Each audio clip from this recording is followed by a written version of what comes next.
আমার উম্মত আপনি ক্ষমা করে দেন, ক্ষমা করে দেন। আরাফাতের ময়দান থেকে মুজদালিফায় যখন যাইতেন, মুজদালিফায় গিয়েও আল্লাহর কাছে দোয়া করতেন, রব্বুল আলামিন আমার এতিম উম্মত আপনি মাফ করে দেন। উম্মাতুন মুযনিবাতুন ওয়া মাগফিরাতুন, আয় আল্লাহ আমার উম্মত গুনাহগার, আপনি প্রভু ক্ষমাকারী। আল্লাহ আমার উম্মতকে আপনি ক্ষমা করে দেন, ক্ষমা করে দেন। হাদিস শরীফের মধ্যে আছে, মুতাওয়াসিলিল আহজান দাইমাল ফিকর, আল্লাহর হাবিব সাল্লাল্লাহু আলাইহি ওয়াসাল্লাম সব সময় চিন্তিত থাকতেন, ভারাক্রান্ত থাকতেন। কি জন্য থাকতেন? তার উম্মতদেরকে বাঁচাবার জন্য, উম্মতদেরকে তরাইবার জন্য, উম্মতদেরকে যেন জাহান্নামের আগুন থেকে বাঁচাইতে পারে চিন্তা করতেন। সব সময় উম্মতকে নিয়ে চিন্তা করতেন। লাআল্লাকা বাখিউন নাফসাকা আল্লা ইয়াকুনু মুমিনিন। আল্লাহর হাবিব আমাদের জন্য, আপনার জন্য যখন কেউ চিন্তা করে নাই, আল্লাহর হাবিব দুনিয়াতে এসে আমাদের জন্য, আপনার জন্য সিজদায় পড়ে গেলেন। রাসূলুল্লাহর গোটা জীবনটাই উম্মতের জন্য ওয়াকফ করে দিলেন। আমার ভাইরা, আমরা কেমন রাসূল পেয়েছি?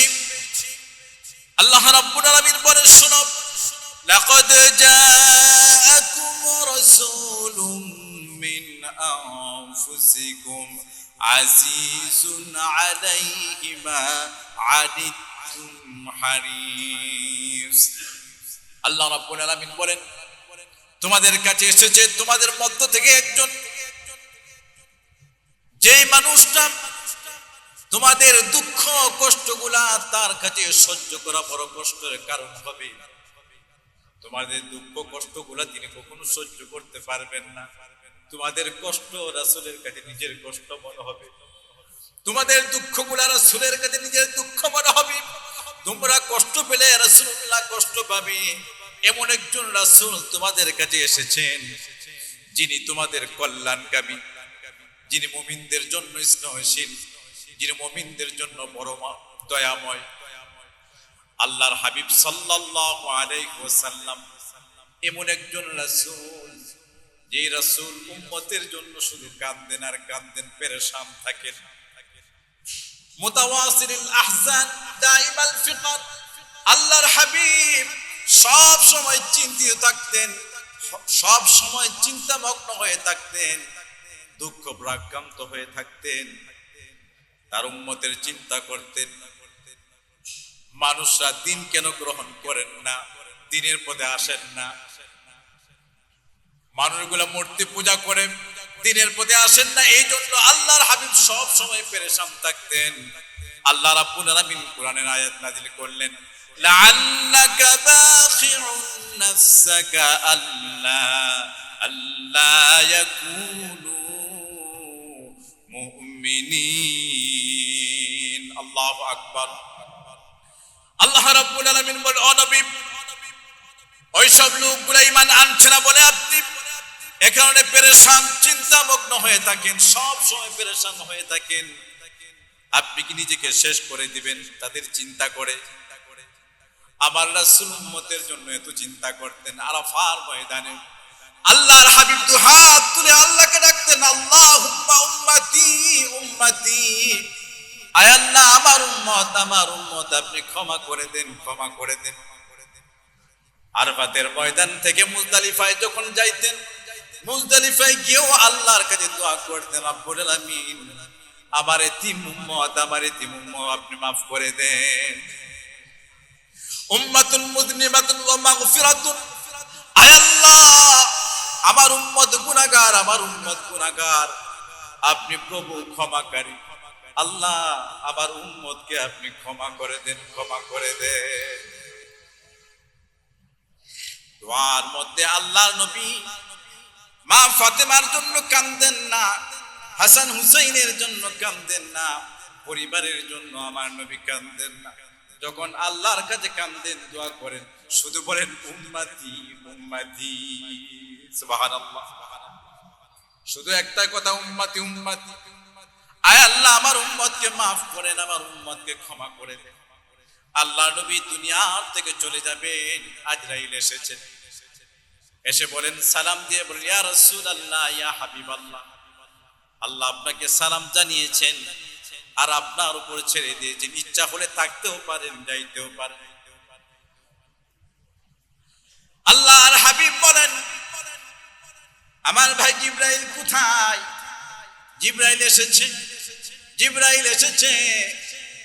আল্লাহ নবী বলেন, জিবরাইল আমি যাব, আমি দুনিয়া থেকে চলে যাব, আমি আমার রবের সাথে মুলাকাত করব, কিন্তু আমার এতিম উম্মতের কি হবে? আমার গুনাহগার উম্মতের কি হবে? জিবরাইল আবার গেলেন আল্লাহর কাছে, গিয়ে বলেন, রব্বুল আলামিন, আপনার হাবিব, আপনার বন্ধু উম্মতের চিন্তা করে, উম্মতের চিন্তা করে গেলে আপনার উম্মতগুলা, আপনার নবীর উম্মতগুলা কোথায় যাবে? আল্লাহ রাব্বুল আলামিন জিবরাইলকে বলে দিলেন, জিবরাইল যাও, আমার হাবিবকে গিয়ে বলো তার উম্মতের চিন্তা না করতে। আমার হাবিবের উম্মতের চিন্তা, উম্মতের বার আমি আল্লাহর জিম্মায় নিয়ে গেলাম। সুবহানাল্লাহ। আমার নবী খুশি হলেন, বারবার বলতেছেন, আমার কলিজা ঠান্ডা হয়ে গেল, আমার চক্ষু শীতল হয়ে গেল, কলিজা ঠান্ডা হয়ে গেল। বলেন, কি জন্য কলিজা আপনার ঠান্ডা? আমার রাসূল বলেন, এই জন্য আমার কলিজা ঠান্ডা, কারণ আমার উম্মতের জিম্মা আমার আল্লাহ নিয়েছেন। সুবহানাল্লাহ। আমরা কেমন নবীর উম্মত, এই নবীকে কেমনে ভুলে থাকি? আমার নবী সিজদার মধ্যে পড়ে, সিজদার মধ্যে পড়ে আমার নবী বারবার উম্মতের জন্য কান্দে, উম্মতের জন্য কান্দে। আল্লাহ রাব্বুল আলামিন জিবরাইলকে পাঠাইলেন, বললেন, ও জিবরাইল তুমি যাও, আমার বন্ধু কান্দে আর কান্দে উম্মতের জন্য। আল্লাহ রাব্বুল আলামিন বলেন, ওয়ালা সাউফা ইউতিকা রাব্বুকা ফাতারদা। আল্লাহু আকবার। আল্লাহ রাব্বুল আলামিন বলেন, ও হাবিব আপনি কাঁদবেন না, ও হাবিব আপনি পেরেশান হবেন না। ওয়ালা সাউফা ইউতিকা রাব্বুকা ফাতারদা, আপনার পালন কর্তাও চিরে আপনাকে এমন দিবেন, এমন দিবেন, আপনি সন্তুষ্ট হয়ে যাবেন, আপনার মনে আর কোনো কষ্ট থাকবে না, দুঃখ থাকবে না। সুবহানাল্লাহ। ওয়ালা সাউফা ইউতিকা রাব্বুকা ফাতারদা, এই আয়াত যখন নাযিল হলেন, আল্লাহ রাব্বুল আলামিন বললেন, হাবিব অচিরে আপনার পালন কর্তা আপনাকে সন্তুষ্ট করবেন, অচিরে আপনার পালন কর্তা আপনাকে এমন দেবেন যা পেয়ে আপনি সন্তুষ্ট হয়ে যাবেন। সুবহানাল্লাহ। এই আয়াত যখন নাযিল হলো, আল্লাহর হাবিব বলেন, আমার রব আমাকে সন্তুষ্ট করবে, আর আমার একটা উম্মত যতক্ষণ পর্যন্ত জাহান্নামে থাকবে ততক্ষণ পর্যন্ত আমি নবী সন্তুষ্ট হব না। আমার একটা উম্মত জাহান্নামে থাকবে, আমার একটা উম্মতকে রেখে আমি নবী জান্নাতে যাব না। যতক্ষণ না পর্যন্ত আমার উম্মতকে না মাফ করবে আমি নবী ততক্ষণ পর্যন্ত শান্ত হব না। সুবহানাল্লাহ। কেমন নবী আমরা পেয়েছি দুনিয়াতে। আমার নবী শুধু কাঁদলেন, উম্মতি উম্মতি। হাসরের ময়দানেও আমার নবী উম্মতের জন্য পাগল হয়ে যাবেন, উম্মতের জন্য পাগল হয়ে যাবেন। আমার ভাইরা, আমার বাবারা, আমরা সেই নবীকে কেমনে ভুলে থাকি যে নবী দুনিয়াতে উম্মতের জন্য কাঁদলেন, উম্মতের জন্য সব সময় পেরেশান থাকতেন। হাসরের ময়দানে আমার নবী উম্মতের জন্য পাগল পারা হয়ে যাবে। আমার নবী একবার ফুলসিরাতের কিনারায় দৌড় মারবেন, আরেকবার মিজানের পাল্লার দিকে দৌড় দিবেন, আরেকবার হাউজে কাউসারের দিকে দৌড় দিবেন। আমার নবী পাগলের মতো দৌড়াদৌড়ি করবে, না জানি তার উম্মত জাহান্নামে চলে যায়, অগোচরে জাহান্নামে চলে যায়। হযরত আনাস রাদিয়াল্লাহু তাআলা তিনি বলেন, আল্লাহর হাবিবকে বলেন, ইয়া রাসূলুল্লাহ, ইয়া হাবিবাল্লাহ, নবী গো আপনি আমার জন্য কিয়ামতের ময়দানে হাসরের মাঠে আপনি আমার জন্য শাফাআত করবেন। আল্লাহর হাবিব বলেন, আনাস আমি তোমার জন্য শাফাআত করব। আনাস বলেন, ইয়া রাসূলুল্লাহ, কিয়ামতের দিন কেউ কারো কোনো খবর নেবে না, কেউ কারো কোনো কষ্টের ভাগী হবে না, সন্তান মা বাবাকে চিনবে না, বাবাও সন্তানকে চিনবে না, কেউ কারো উপকার করবে না, এমন কষ্টের দিন। ইয়া রাসূলুল্লাহ, ইয়া হাবিবাল্লাহ, আপনি আমার জন্য সুপারিশ করবেন। আল্লাহর হাবিব বলেন, আমি তোমার জন্য সুপারিশ করব, আমি তোমার জন্য সুপারিশ করব। এবার আনাস মনে মনে ভাবলেন, বিশাল হাসরের ময়দান, বিশাল হাসরের ময়দানে কোথায় নবীকে খুঁজব? মনের মধ্যে এমন প্রশ্ন। আল্লাহর হাবিবকে বললেন, ইয়া রাসূলুল্লাহ, ইয়া হাবিবাল্লাহ, বিশাল হাসরের ময়দান, নবী গো, এই বিশাল হাসরের ময়দানে কোথায় আপনাকে অনুসন্ধান করব, কোথায় আপনাকে পাবো? আল্লাহর হাবিব বলেন, ওয়ানা সর্বপ্রথম আউয়ালু মা তাতলুবুনি আলাস সিরাত, না সর্বপ্রথম তুমি আমাকে খুঁজবা, পুলসিরাতের কিনারায় আমাকে খুঁজবা। আমি নবী পুলসিরাতের কিনারে আমার উম্মতকে তরাইবার জন্য ওই জায়গায় থাকবো। সুবহানাল্লাহ। আমার উম্মত যেন কেটে কেটে পুলসিরাতের পুলের নিচে যেন পড়ে না যায়, আমার উম্মত যেন আমার অগোচরে যেন না যায়, আমাকে পুলসিরাতের কিনারের মধ্যে তুমি খুঁজবা। হযরত আনাস বলেন, ইয়া রাসূলুল্লাহ, ইয়া হাবিবাল্লাহ, আমি যদি আপনাকে পুলসিরাতের কিনারায় না পাই তাহলে কোথায় খুঁজবো? আল্লাহর হাবিব বলেন, ইনদাল মিজান, মিজানের যখন পাল্লায় যখন ওজন করবে, আমার উম্মতের আমলনামা যদি হালকা হয় জাহান্নামে দিয়ে যাবে। মিজানের পাল্লায় কুরার মধ্যে আমি নবীকে খুঁজবা, আমি ওই জায়গায় থাকবো। হযরত আনাস বলেন, ইয়া রাসূলুল্লাহ, ইয়া হাবিবাল্লাহ, যদি মিজানের মধ্যে না পাই নবী গো আপনাকে কোথায় খুঁজবো? আল্লাহর হাবিব বলেন, ইনদাল হাউজ, হাউজে কাউসারের নিকট আমাকে খুঁজবা। সুবহানাল্লাহ। আল্লাহ নবী বলেন, আনাস আমি আমার উম্মতকে তরাইবার জন্য, আমি আমার উম্মতের শান্তির জন্য, আমার আমি একবার ফুলসিরাতে, আর একবার মিজানে, আর একবার হাউজে কাউসারে আবার নবী উম্মতের জন্য পাগলের মতো ছুটবে। ও নবী, আমি আপনাকে যদি পেয়ে যাই আপনি আমার জন্য সুপারিশ করবেন। হায়, আমরা এমন নবীকে ভুলে গেলাম, যে নবী আমাদের জন্য সুপারিশ করবেন, যে আমাদের জন্য পাগলের মতো হাসরের ময়দানে ঘোরাফেরা করবেন তার উম্মতকে তরাইবার জন্য। আজকে সেই নবীকে আমরা ভুলে গেলাম। মা আয়েশা সিদ্দিকা রাদিয়াল্লাহু তাআলা তিনি বলেন, ওগো আল্লাহর রাসূল, আপনি আমার জন্য দোয়া করেন, আপনি আমার জন্য দোয়া করেন, আল্লাহ যেন আমাকে ক্ষমা করেন। আল্লাহর হাবিব দোয়া করলেন, আয় আল্লাহ, আমার আয়েশাকে আপনি ক্ষমা করে দেন, পিছনের গুনাহ সামনের গুনাহ যত সব গুনাহ আপনি ক্ষমা করে দেন। মা আয়েশা সিদ্দিকা রাদিয়াল্লাহু তাআলা এই দোয়া শুনে হাসতেছেন, হাসতে হাসতে দলে পড়ে গেলেন, কুলে পড়ে গেলেন। রাসূল করিম সাল্লাল্লাহু আলাইহি ওয়াসাল্লাম বলেন, আয়েশা তুমি কি আমার দোয়া শুনে খুশি হও না?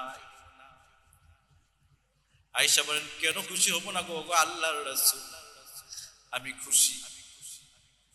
আল্লাহর হাবিব বলেন, আয়েশা তোমার জন্য যেমন দোয়া করলাম, প্রত্যেক নামাজের পর আমি আমার উম্মতের জন্য এমন দোয়া করি। সুবহানাল্লাহ বলে প্রত্যেক নামাজের পর আমার নবী তার উম্মতের জন্য দোয়া করে, আয় আল্লাহ আমার উম্মতকে ক্ষমা করে দেন, আমার উম্মতকে মাফ করে দেন। আল্লাহ আমার উম্মত বুঝে না, গুনাহ করে ফেলছে, আপনি ক্ষমা করে দেন। আয় আল্লাহ আমার উম্মত বুঝে না, আপনি মাফ করে দেন। আমার ভাইরা, রাসূল করিম সাল্লাল্লাহু আলাইহি ওয়াসাল্লামকে ভুলে গেছি। বলবেন যে আমরা রাসূল কিন্তু ভুলি নাই। আমরা রাসূলের আদর্শ থেকে অনেক দূরে, রাসূলের সুন্নাহ থেকে আমরা অনেক দূরে, ঠিক কিনা জোরে বলি। রাসূলকে মহব্বত করার মাপকাঠি, রাসূলুল্লাহ বলছেন মান আহাব্বা সুন্নতি ফাকাদ আহাব্বানি, যে ব্যক্তি আমার সুন্নতকে মহব্বত করলো, আল্লাহর হাবিব বলেন ওই ব্যক্তি যেন আমি নবীকে মহব্বত করলো। সুবহানাল্লাহ। নবীর সুন্নতকে মহব্বত করার মাধ্যমে নবীকে মহব্বত করা হয়, আর নবীকে মহব্বত করলে আল্লাহ খুশি হয়, ঠিক কেন জোরে বলেন। আল্লাহ রাব্বুল আলামিন বলেন মান ইউতিইল্লাহা ওয়া রাসূলাহু ফাকাদ আতা আল্লাহ, যে ব্যক্তি রাসূলকে অনুসরণ করলো মানলো, সে তো আল্লাহকে অনুসরণ করলো, আল্লাহকে মানলো। সুবহানাল্লাহ। আমার ভাইরা, রাসূল করিম সাল্লাল্লাহু আলাইহি ওয়াসাল্লাম আমাদের জন্য হবেন উম্মতের কান্ডারি, তিনি শাফিউল মুজনিবিন, তিনি উম্মতের শাফাআতকারী নবী। আমার ভাইরা, রাসূল করিম সাল্লাল্লাহু আলাইহি ওয়াসাল্লাম আমার আপনার জন্য সুপারিশ করবেন। আল্লাহর হাবিবের সুপারিশ ছাড়া কেউ জান্নাতে যাইতে পারবে? জোরে বলে। হযরত আনাস রাদিয়াল্লাহু তাআলা তিনি বলেন قال شفاعتي لأهل الكبائر, কিয়ামতের ময়দানে আমার কবিরা যে গুনাহ করলেন, আমার উম্মত বড় বড় গুনাহ করলেন, তওবা করে মারা গেলেন, তওবা না করে মারা গেলেন, কিয়ামতের ময়দানে ওই উম্মতের জন্য আমার নবী আমার আল্লাহর কাছে সুপারিশ করবে। সুবহানাল্লাহ। সেই নবী, যেই নবী আমাদের জন্য সুপারিশ করবে, যেই নবী আমাদের জন্য দুনিয়াতে কেঁদেছেন, যেই নবী কষ্টের বিনিময়, যেই নবী আল্লাহর কাছে বলেন আল্লাহ আমার উম্মতকে আপনি ক্ষমা করে দিন। সকল নবীদেরকে এক একটা সুযোগ দিয়েছেন, প্রত্যেক পয়গম্বরকে একটা সুযোগ দিয়েছেন। পয়গম্বর দোয়া করলে আল্লাহ সাথে সাথে কবুল করবে, সাথে সাথে কবুল করবেন। সব পয়গম্বর, সব পয়গম্বর দুনিয়াতে তাদের দোয়াটা করে নিলেন, দুনিয়াতে দোয়াটা করে নিলেন। আমার আপনার নবী, দয়ার নবী, মায়ার নবী, যে সুযোগটা আল্লাহ দিলেন দুনিয়াতে ওই দোয়াটা করেন নাই। আবার আল্লাহ আমার নবী ওই দোয়াটা আখিরাতের জন্য রেখে দিলেন। কিয়ামতের ময়দানে ওই দিন দোয়া করে, ওই দিন আবদার করে তার এতিম উম্মতকে আল্লাহ নবী পার করবেন। সুবহানাল্লাহ। সব নবীরা তাদের দোয়াটা, সুযোগটা দুনিয়াতেই কাজে লাগাইলেন, দুনিয়াতেই করে ফেললেন। আল্লাহ নবী ওই দোয়াটা দুনিয়াতে করেন নাই, রেখে দিলেন আখিরাতের জন্য, যেদিন কেউ উপকারে আসবে না। মুসা আলাইহিস সালাম নিজের চিন্তা করবে, ঈসা আলাইহিস সালাম নিজের চিন্তা করবে, ইব্রাহিম আলাইহিস সালাম নিজের চিন্তা করবে, আমার নবী তার উম্মতের চিন্তা করবে। সুবহানাল্লাহ। উম্মতের চিন্তা করবে, বলবেন আয় আল্লাহ উম্মতি, আয় আল্লাহ উম্মতি, ইয়া আল্লাহ রব্বি সাল্লিম, ইয়া আল্লাহ রব্বি সাল্লিম, রব্বি সাল্লিম, রব্বি সাল্লিম। আয় আল্লাহ আমার উম্মতকে শান্তি দেন, আয় আল্লাহ আমার উম্মতকে শান্তি দেন, আয় আল্লাহ আমার উম্মতকে ক্ষমা করেন, আমার উম্মতকে maaf করেন। এই রব, এই কথাই আমার নবীর পবিত্র জবান মুবারকে থাকবে। বলে করবে সুবহানাল্লাহ। হাজরিন, সেই নবীর উম্মত আমরা ভাগ্যবান, ঠিক কিনা জোরে বলেন।